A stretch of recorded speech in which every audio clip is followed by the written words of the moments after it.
చూస్ country delight, live better. ఇప్పుడే country delight app ని download చేసుకోండి. హాయ్ హలో నమస్తే, this is Suvarna. Welcome to Suman TV. Recent టైమ్స్లో social మీడియాలో పాజిటివ్ కంటే నెగిటివ్గానే ప్రచారాలు ఎక్కువగా జరుగుతూ ఉంటాయి. బట్ గత 2 days నుంచి కూడా ఒక వార్త వైరల్ అవుతుంది. ప్రముఖ మీడియా సంస్థ మీద దాడి.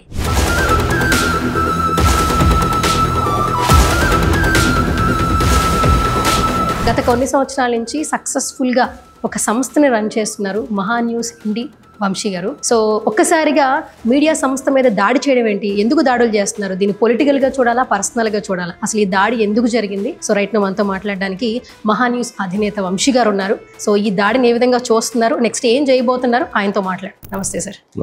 సో ఇలా కలవడం కొంచెం బాధగానే ఉంది. బట్ ఫస్ట్ ఆఫ్ ఆల్ ఏంటంటే, ఒక జర్నలిస్ట్గా మీ యొక్క జర్నీ స్టార్ట్ అయింది, ఒక సంస్థ అధినేతగా ఇక్కడ దాకా ఎదిగారు. మహాన్యూస్ అనేది ఇప్పుడు రైట్ నో ఉన్న శాటిలైట్స్ ఛానల్స్తో కలిపి ఒక లీడింగ్ ఛానల్స్లో మీరు కూడా ఒక బ్రాండ్ క్రియేట్ చేసుకున్నారు రైట్ నో. అలాంటి మీ సంస్థ మీద ఇంత పెద్దగా దాడి చేయడం అనేది ఫస్ట్ ఆఫ్ ఆల్ మీరు ఏ విధంగా చూస్తున్నారు? అంటే ఇది మీడియా మీద దాడి కంటే ప్రజాస్వామ్యం మీద జరిగినటువంటి దాడి, ఇది ప్రజల మీద జరుగుతున్నటువంటి దాడి. నేను ఒకే ఒక క్వశ్చన్, నేను నిన్న ఇప్పుడు రేపు అడగబోతున్న క్వశ్చన్ ఏంటంటే, సిట్టు విచారణ జరుగుతుంది.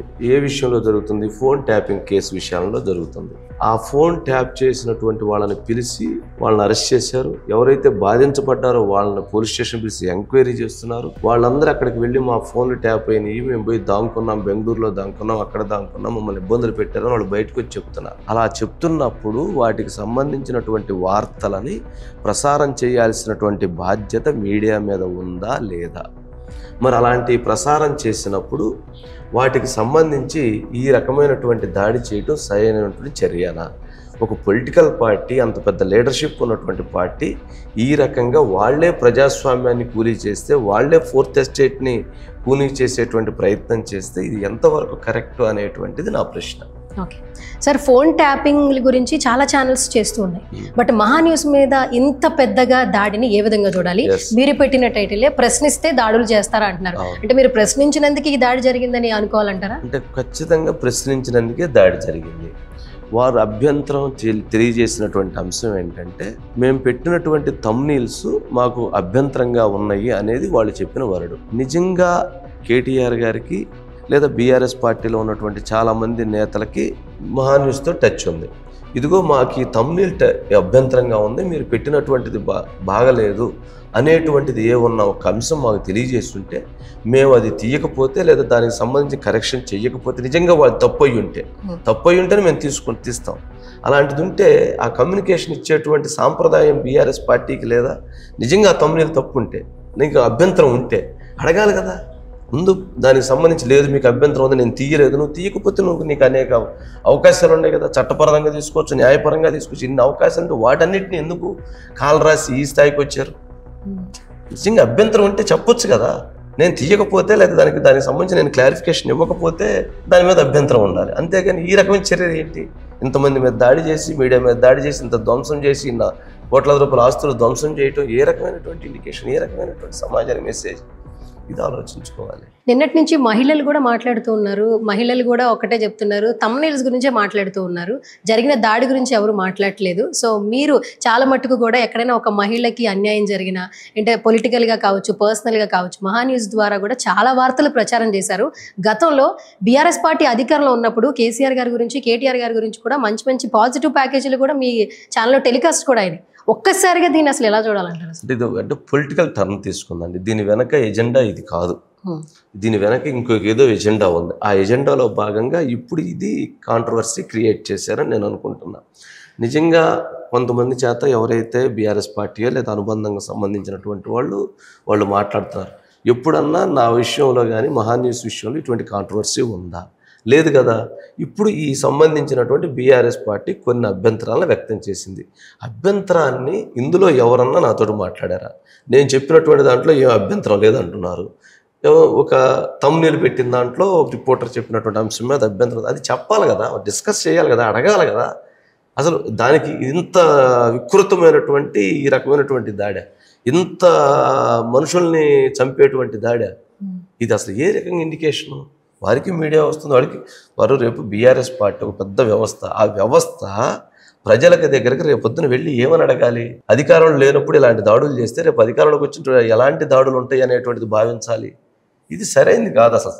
దీనికి చాలా ప్లాట్ఫామ్స్ ఉన్నాయి, నేను చాలా ఓపెన్గా ఉంటాను, డిస్కస్ చేయొచ్చు, మాట్లాడవచ్చు, ఇది కాదు మా అభ్యంతరం ఇదని చెప్పొచ్చు. అట్లా కాకుండా ఇట్లా ఈ రాంగ్ రూట్ ఎంచుకోవటం అనేది అది వారికి మంచిది కాదు. నాకేం ఓట్లు అవసరం లేదు, నేనేమి ఎలక్షన్ నిలబడేది లేదు, నాకు ఓట్లు అవసరం లేదు.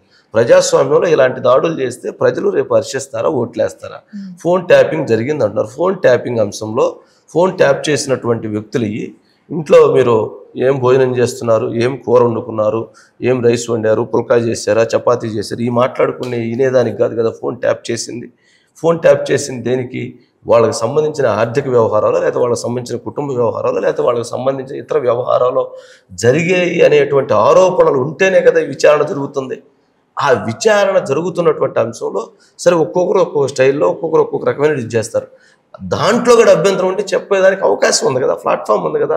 ఇందులో ఇప్పుడు మాట్లాడుతున్నటువంటి వాళ్ళందరూ ఎవరున్నా కానీ, వాళ్ళ ఎవరు త్రూ వచ్చినా కానీ ఓకే, ఇది అడిగితే దానికి మేము క్లారిఫికేషన్ ఇవ్వకపోతే మా తప్పు ఉంటే నిజంగా నేనేం చెప్తానంటే, నిజంగా మా మిస్టేక్ ఉంటే, నిజంగా మా తప్పు ఉంటే నేను ఆ తప్పు ఒప్పుకోవటానికి నేను సిద్ధం. ఎందుకంటే నేను ప్రజాస్వామ్యంలో ఉన్నాను, ఒక జర్నలిస్ట్గా ఉన్నాను, ఫోర్త్ ఎస్టేట్కి బాధ్యత వహిస్తున్నాను, తప్పు ఒప్పుకోవటానికి సిద్ధం. మరి మీరు ఎంత దాడి చేసిన దానికి మీరు తప్పు ఒప్పుకోవాలి కదా.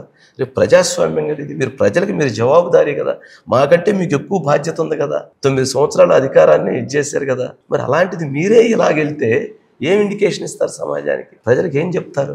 సార్ విజువల్స్ చూస్తే మహాన్యూస్ ఆఫీస్ చుట్టూ ఒక 12 మంది దాకా బయట కనిపిస్తూ ఉన్నారు. రాళ్లతో దాడి చేశారు, కార్లు బగలు కొట్టారు. ఆల్మోస్ట్ ఈ పిక్చర్స్ చూస్తుంటే ఎలా ధ్వంసం చేశారో కూడా మీరు వెనకాల మాకు బ్యాక్గ్రౌండ్లో కనిపిస్తూ ఉంది.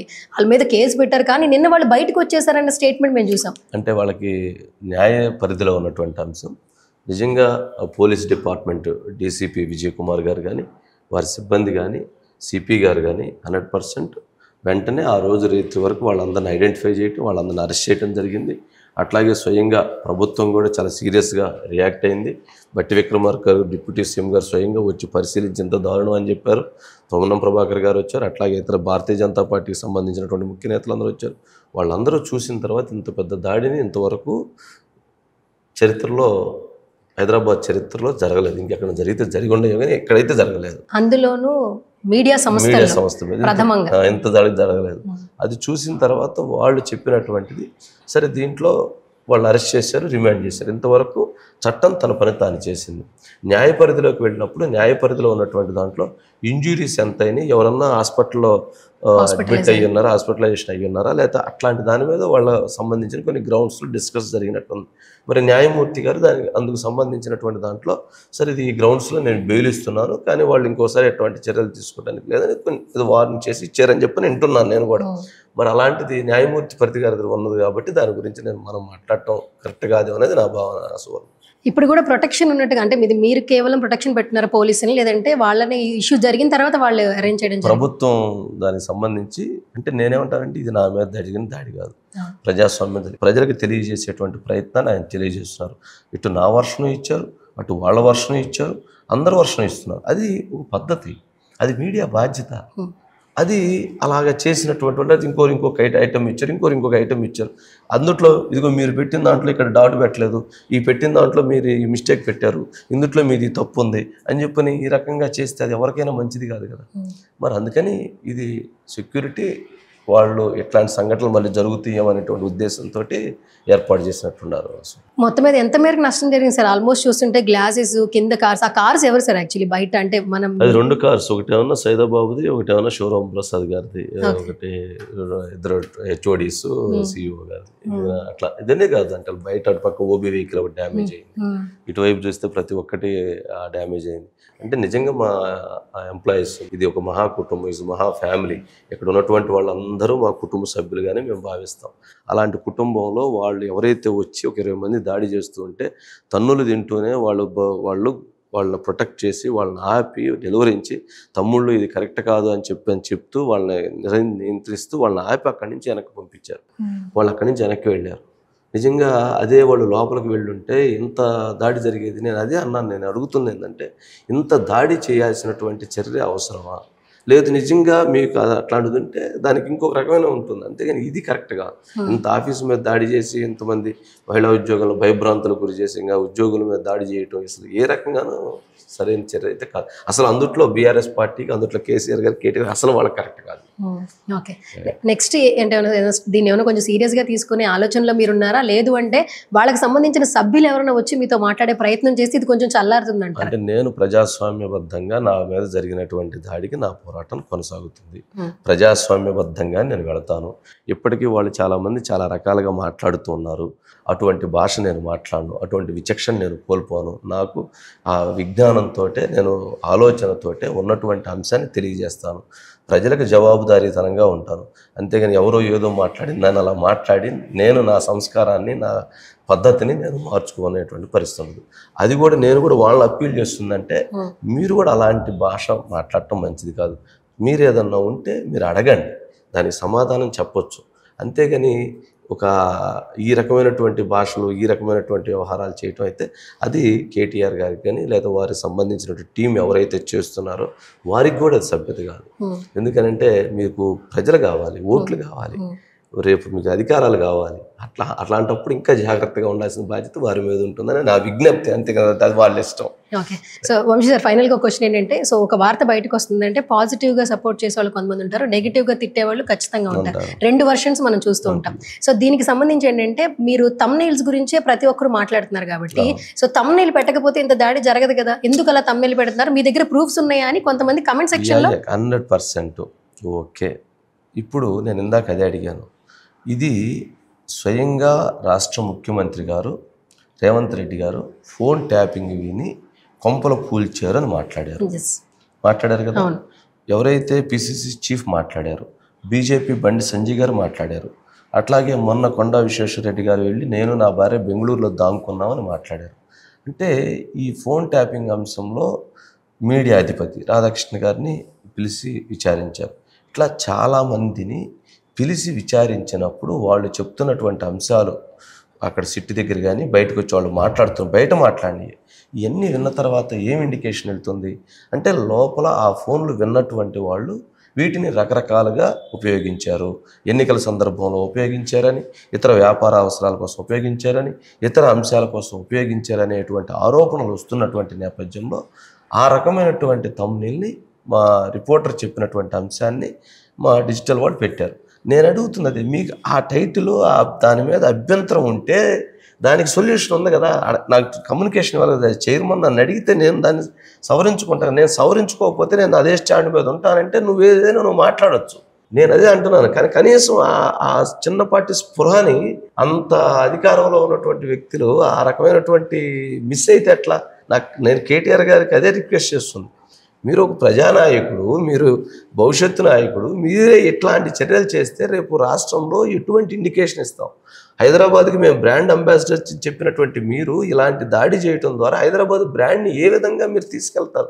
కనీసం ఒకసారి మాట్లాడాల్సినటువంటి అవసరం, కమ్యూనికేషన్ చేయాల్సినటువంటి అవసరం, మీ అభ్యంతరాన్ని తెలియజేసిన అవసరం, ఇన్ని అవకాశాలు ఉంచుకొని ఇంత పెద్ద దీనికి మీరు వచ్చారు అని అంటే మీ వెనక దాగి ఉన్నటువంటిది ఇంకొక ఎజెండా ఏదో ఉండుంటుంది. అది కాకపోతే ఇది కాదు కదా. నేను చాలా క్లియర్, నేను పొరపాటు చేస్తే నా దగ్గర మిస్టేక్ ఉంటే నేను అపాలజీ చెప్తాను. మీ దగ్గర తప్పు ఉంటే మీరు అపాలజీ చెప్పేటువంటి ధైర్యం మీకుందా? అది ఎంతకంటే ఏం కావాలి? ఇంత జరిగింది, మీరు ఏం ఎక్స్పెక్ట్ చేస్తున్నారు? అపాలజీ ఎక్స్పెక్ట్ చేస్తున్నారా? చాలా వరకు మొత్తం నష్టం అయితే జరిగింది. నేనైతే ఆయన ప్రజానాయకుడిగా కావాలి అనుకుంటే, ప్రజానాయకుడిగా ఎదగాలి అని అనుకుంటే ఆయన వైపు నుంచి నేను క్షమాపణ కోరుకున్నా, అపాలజీ కోరుకుంటున్నా. ఎందుకంటే ఇది నాది సంబంధించింది కదా, ప్రజాస్వామ్యానికి సంబంధించింది. ఎవరైనా 10 మంది మేధావులు దీనికి సంబంధించి ఇది కరెక్ట్ అంటారేమో అడగమనండి. వాళ్ళు కరెక్ట్, ఇట్లాంటి దాడి చేయటం కరెక్టే, ఇట్లాంటి ధ్వంసం చేయటం కరెక్టే అని చెప్పానంటే నేను వాళ్ళు చెప్పిన దాన్ని నేను ఏకీభవిస్తాను. 10 మంది జర్నలిస్టులు పెద్దవాళ్ళని 10 మందిని కేటీఆర్ గారికి తెలిసిన వాళ్ళని పిలవమనండి. నేను ఎక్కడ రమ్మంటే అక్కడికి వస్తా, లేదా వాళ్ళు అక్కడ రమ్మంటే నేను అక్కడికి వస్తా, లేదా వాళ్ళు వస్తానంటే నేను ఇక్కడ వెల్కమ్ చెప్తా. ఇది చూసిన తర్వాత, ఈ దాడి జరిగిన చూసిన తర్వాత వాళ్ళు కనుక ఏ జడ్జిమెంట్ చెప్తే ఆ జడ్జిమెంట్ కరెక్ట్గా నిలబడతా. నేను అది ఉండాలంటున్నా. ఒక లీడర్కి అది ఉండాలి, మీడియాకి అది ఉండాలి. అది లేకపోతే ఎట్లా? కానీ వంశీ గారు, ఇలాంటి ఘటనలు జరిగినప్పుడు పార్టీ వెనకాల ఉన్న కార్యకర్తలు చేస్తారు కానీ పార్టీకి సంబంధం లేదు ఇలాంటివి అని చెప్తూ ఉంటారు. మరి ఈ మాటల్ని ఇది ఇక్కడ చెప్పలేదు అనుకుంటాను.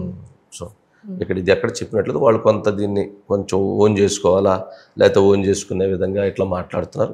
కొంతమంది అయినా దీన్ని ప్రాంతీయ విభేదాలు రెచ్చగొట్టే విధంగా మాట్లాడుతున్నారు. కొంతమంది ప్రాంతీయ తత్వాన్ని యూజ్ చేస్తున్నారు. సిట్టు విచారణలో ఫోన్ ట్యాపింగ్ జరిగినటువంటి అంశాలకి, ఆ ఫోన్ ట్యాపింగ్ అంశాలలో విచారణకి జరుగుతున్నటువంటి అంశాలకి, ఈ వార్తకి ప్రాంతీయ అంశాలు ఏమైనా ఉన్నాయా? I'm Indian. ఎవరైనా అసలు దాంట్లో ఉన్నటువంటి వాళ్ళు పాపం వాళ్ళు కొంచెం ఆలోచన చేయాల్సిన అవసరం ఉంది. ఇవాళ అది ఆ ఫోన్ ఇంకొకరు ట్యాప్ కావచ్చు, లేకపోతే ఇంకొకరు ట్యాప్ కావచ్చు, అది ఇంకొక రకమైన పరిస్థితులు రావచ్చేమో. అలాంటిది అవసరం ఏముంది అనేటువంటిది నా రిక్వెస్ట్ అంతే. Thank you so much.